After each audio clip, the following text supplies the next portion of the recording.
You need to hear this right now because what just happened is bigger than one city, one country, one headline. A single act of violence has ripped through the illusion of safety and forced the world's most powerful players to react instantly. Ask yourself this: if a normal day can turn into chaos in seconds, what does that say about the systems meant to protect you? This isn't distant. This isn't abstract. This is about the places you go every day. The streets, the beaches, the public spaces that define normal life. And right now, leaders across the world are sending signals, not just messages. Signals about control, about fear, about power, about whether they are prepared or scrambling. This is a critical moment. Miss it, and you miss how the global order actually works under pressure. Stay with me, because I'm going to show you what these reactions really mean, what's happening behind the scenes, and why this story doesn't end in Bondi. It begins there, with the truth that public violence is no longer a local problem. Bondi attack shatters the myth that public violence is a local problem. And here's the truth you need to hear right now. The moment blood is spilled in a public space, the story stops belonging to one city, one country, one police force. It becomes a global stress test. Bondi was not just a scene of chaos and loss. It was a signal flare. Within minutes, the footage, the panic, the questions move faster than any official briefing. And that speed matters because violence today travels at the speed of Wi-Fi and governments know it. That's why reactions didn't wait for investigations to conclude. That's why statements came before certainty. When an attack hits a civilian space, shopping districts, beaches, transit hubs, it punctures the illusion that borders protect societies from the same structural pressures. This wasn't Australia's problem. This was every democracy seeing itself in the mirror and not liking what it saw. Public violence used to be framed as an exception, a rare breakdown, an isolated incident. That framing is gone. Bondi exposed how interconnected fear has become.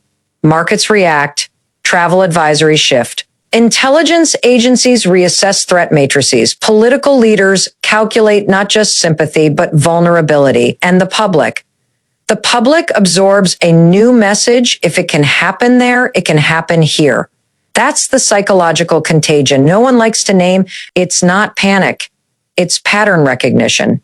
People know that when public safety systems are strained by economic pressure, social fragmentation, and political paralysis, the cracks don't stay hidden. They rupture in places designed for everyday life. And that's why the global reaction wasn't delayed. It was immediate because delay suggests denial. And denial is political death in the age of instant video. Now pay attention to who spoke and how they spoke. Israel frames the shooting as a global civilian security failure.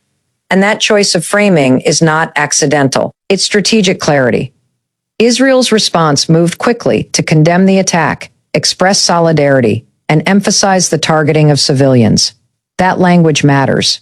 It shifts the conversation away from local law enforcement errors and toward a shared vulnerability among open societies. The message is simple and sharp when civilians are targeted. No democracy gets to stand on the sidelines. This is not about geography. It's about the design of modern life, open spaces, free movement, dense public interaction, and the reality that those strengths are also exposure points. This framing does something else too. It pressures allies. When a state with deep experience in counterterrorism speaks this way, it implicitly calls for coordination, intelligence sharing, and hardened civilian protection strategies. It says, without saying it, that sympathy alone is insufficient. Condemnation is the floor, not the ceiling. And in that moment, Bondi stops being a tragedy to mourn and becomes a case study to analyze. What failed? What warning signs were missed? What resources were stretched too thin? These questions aren't asked out loud in the first statements, but they are absolutely driving the responses behind closed doors. Here's the uncomfortable reality. Most leaders won't say directly. Public violence is rarely just about the individual who commits it. It's about the systems that didn't intercept the trajectory, economic strain, social isolation, mental health services operating at capacity or beyond it. security models designed for yesterday's threats. When Israel labels the Bondi attack as part of a global civilian security challenge, it's pointing to structure, not spectacle. It's reminding the world that reactive policing is always late. Prevention requires investment, coordination, and political courage. And those are in short supply everywhere. And look at how fast this reframing spreads. Media coverage pivots from local updates to international implications. Analysts compare responses. Commentators debate whether public spaces can ever be fully secured without sacrificing freedom. That debate isn't theoretical. It's immediate. Because once civilians are targeted in one place, every other place starts running scenarios. That's the domino effect of fear. And it's why leaders rush to project control. Silence creates a vacuum, and vacuums get filled with speculation, misinformation, and anger. This is where the myth of local tragedy completely collapses. Local implies contained Bondi was anything but. It triggered conversations about tourism safety, immigration, narratives, law enforcement funding, and national resilience. It forced leaders to balance empathy with authority, reassurance with resolve, and the public is watching closely because people are tired of platitudes. They want to know if the systems meant to protect them are actually capable of doing so. Israel's framing also highlights another hard truth. Civilian life is now the front line, not military bases, not government buildings, everyday places that reality demands a shift in how societies think about security. You cannot harden every beach, every mall, every street without changing the character of life itself. So governments face a brutal trade-off, accept vulnerability or accept restriction. And that tension is exactly why reactions to Bondi resonated globally. Every democracy is wrestling with the same equation, and none have solved it. What makes this moment especially volatile is the economic backdrop. Inflation pressures, housing stress, overstretched public services. These aren't side issues. They are accelerants. When people feel economically squeezed and socially disconnected, the margin for error shrinks. Systems that once absorbed shocks now fracture under them. Violence becomes the visible rupture of invisible stress. That's the structural lens leaders like Israel bring to these moments. Even if the language stays diplomatic, they understand that security is not just about force. It's about stability, and stability is expensive. So when Israel speaks, the subtext is global responsibility, shared intelligence, shared burden, shared acknowledgement that open societies are navigating a dangerous phase. Bondi didn't introduce this reality. It confirmed it. And confirmation is powerful. It forces recalibration. It moves conversations from if to when and how prepared are we. This is why the first reactions mattered so much. They weren't just about honoring victims.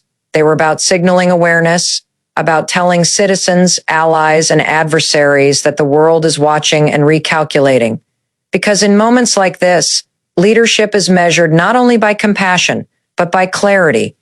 And clarity starts with abandoning comforting myths. Public violence is not an anomaly anymore.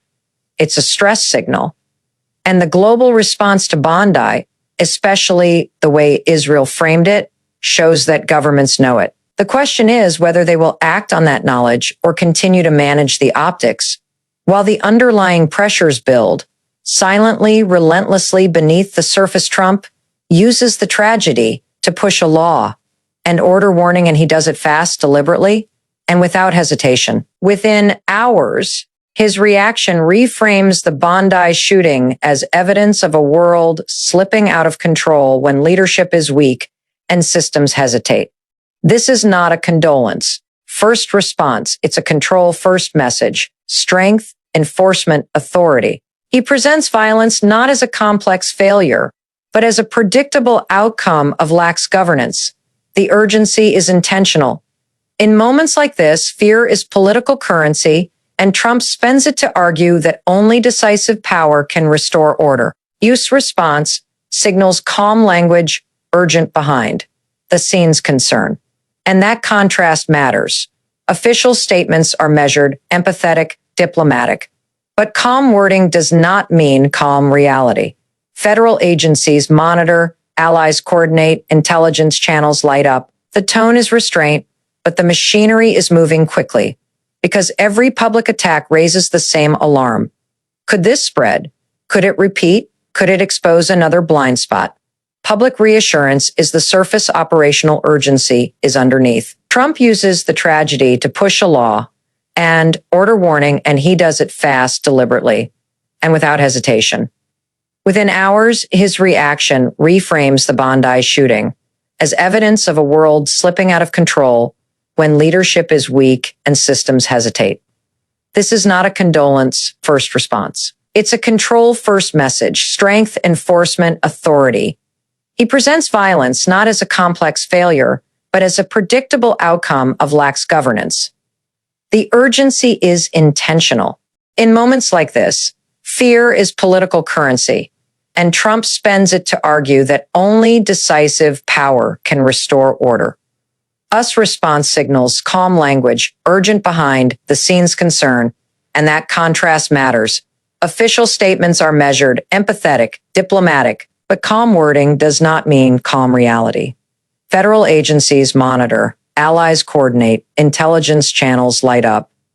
The tone is restraint, but the machinery is moving quickly because every public attack raises the same alarm. Could this spread? Could it repeat? Could it expose another blind spot? Public reassurance is the surface. Operational urgency is underneath. Leaders react within hours. Proving violence now triggers instant geopolitics. And that speed is the story. Statements, calls, and coordination begin before investigations finish because delay signals weakness. In a hyper-connected world, public attacks force governments to project control immediately, not just for their own citizens, but for allies watching closely. The response clock has collapsed, and every second without clarity invites fear to fill the gap. Civilian spaces are officially frontline targets, and Bondi reinforces what security agencies already know. Beaches, shopping areas, and everyday gathering points are no longer peripheral to threat planning. They are central. Open societies are confronting a reality where normal life and national security now overlap, leaving governments racing to protect freedom. Without erasing it, political reactions reveal deeper system weaknesses, not just grief. And the differences in tone tell a bigger story. Some leaders emphasize strength, others restraint, but all expose the same pressure points: stretched security models, fragmented coordination, and public trust worn thin. These statements are not only expressions of sympathy, they are signals of how prepared or unprepared institutions are to handle stress without breaking. Security failures ripple across alliances and intelligence networks, and Bondi triggers immediate reassessment beyond national borders. Information sharing intensifies, threat levels are quietly reviewed, and partners compare vulnerabilities. One breakdown forces many systems to adjust at once, proving that modern security is only as strong as its weakest link. Fear spreads faster than facts in moments of crisis. And Bondi shows how quickly uncertainty fills the silence. Social media accelerates speculation, fragments information, and amplifies emotion before verification can catch up. Governments race not only to investigate, but to communicate, knowing that unmanaged fear can destabilize public trust faster than the attack itself. Without structural fixes, today's shock becomes tomorrow's repeat. And this is the warning beneath every official statement. Condemnation and coordination may calm the moment, but they do not address the pressures that produce these crises. Underinvestment in prevention, mental health, and social stability leaves societies reacting instead of interrupting the cycle. Here's the reality. This report exposes the Bondi shooting wasn't just a tragedy. It was a stress test, and the world reacted because it felt the impact instantly. From global security warnings to political power plays, every response revealed the same thing.